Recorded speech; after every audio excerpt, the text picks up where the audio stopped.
How to use Grep to search for patterns in files.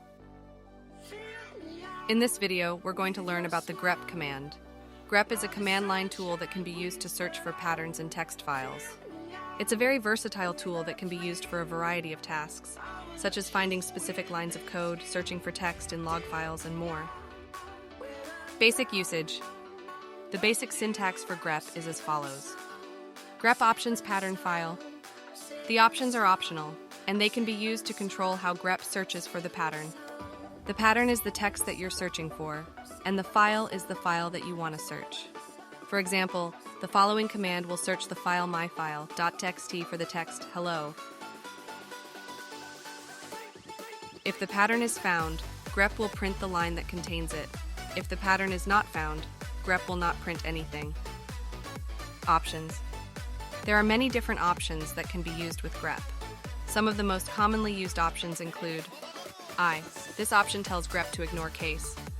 For example, the following command will search for the text hello in the file myfile.txt, even if the text is actually hello. N. This option tells Grep to print the line number of each match.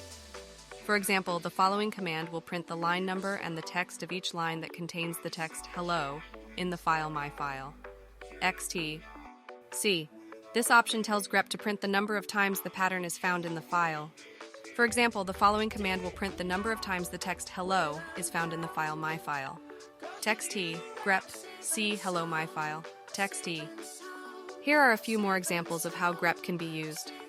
To search for all lines that contain the text hello or world, you can use the following command.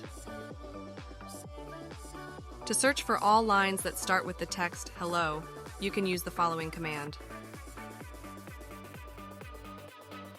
To search for all lines that end with the text world, you can use the following command.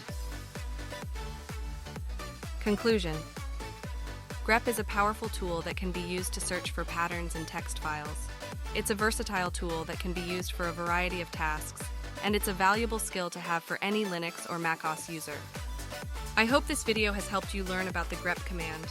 If you have any questions, please feel free to leave a comment below.